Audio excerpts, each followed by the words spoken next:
Découvrir de nouveaux aliments, c'est une grande aventure pour les enfants et leurs parents. Comment les accompagner au mieux pour qu'ils mangent de tout et dans les proportions qui correspondent à leurs besoins?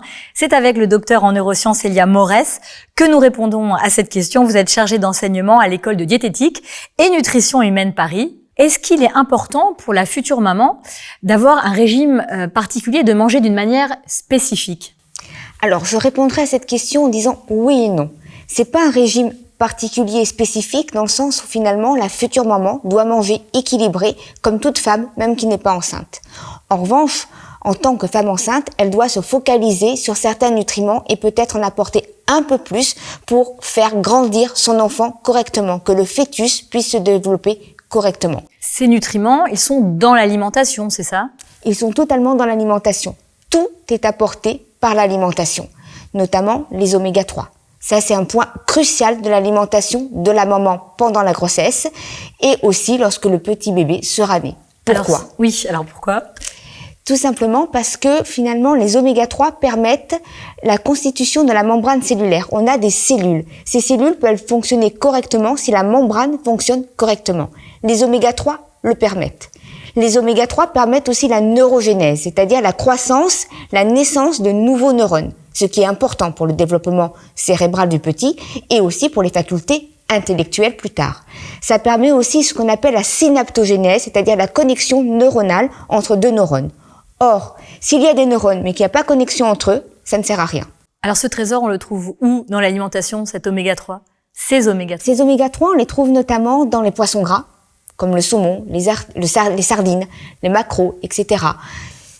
Voilà. Essentiellement. Essentiellement, oui. Ça veut dire que chaque jour, on doit consommer un aliment comme ça. Et l'huile d'olive aussi, il y a des oméga 3? Alors, pas l'huile d'olive. L'huile d'olive, c'est les oméga 9. Pour les oméga 3, dans les huiles végétales, ça sera plutôt les huiles de colza. D'accord. Donc ça veut dire que tous les jours, il faut prêter attention à consommer un de ces aliments. Prêter attention à consommer un de ces aliments, effectivement, ça, c'est une bonne solution. En tous les cas, apporter ces oméga 3 pour le développement cérébral du petit. Ensuite, entre la naissance et la diversification, qui est une période importante aussi dans l'histoire de l'enfant, quels sont les besoins spécifiques de l'enfant, du bébé? Finalement, les besoins spécifiques, ça va être en minéraux, donc il va falloir apporter du calcium.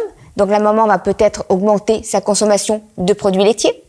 Ça va être aussi d'augmenter sa consommation en fer.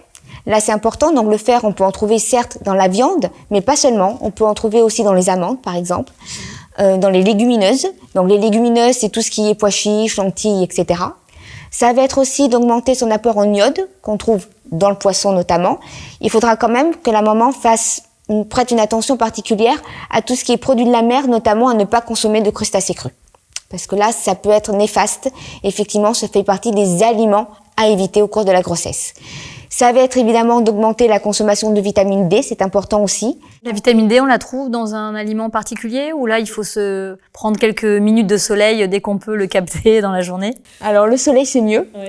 Mais c'est vrai qu'on va en trouver notamment aussi dans les poissons gras, dans certains produits laitiers enrichis. Donc, on va en trouver dans divers aliments qui vont permettre effectivement d'apporter de la vitamine D. Peut-être pour rassurer certaines mamans aussi, on dit un poisson gras, ça veut pas dire il fait grossir.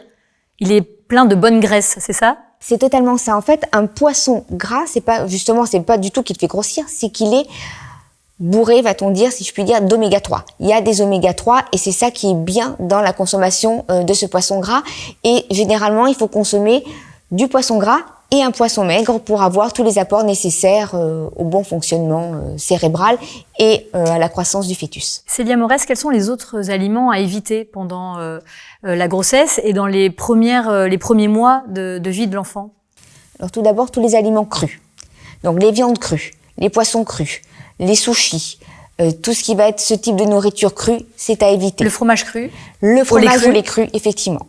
Là, pas de fromage au lait cru. Donc, parmi les fromages au lait cru ou même les fromages, ce qu'ils appellent à croûte fleurie, etc., ça va être tout ce qui va être brie, camembert, Saint-Marcellin, tout ce type de fromage. Il y a beaucoup de fromages finalement à éviter parce que justement, ils peuvent être contaminés et s'ils sont contaminés, la contamination pourrait passer au bébé. En résumé, la maman doit manger beaucoup d'oméga 3 durant sa grossesse, pour elle et pour son bébé. Et si elle n'y parvient pas, s'il se trouve qu'elle est carencée, ça c'est le médecin qui peut le diagnostiquer, que peut-elle faire? Que doit-elle faire ensuite? Alors tout d'abord, je vais rassurer les futures mamans, il y a quand même peu de chances de nos jours d'être réellement carencée pour que ça impacte le développement du bébé.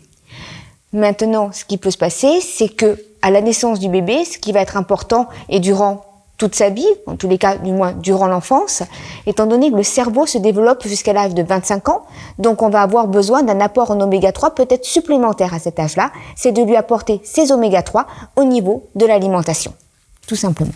Merci docteur. De rien.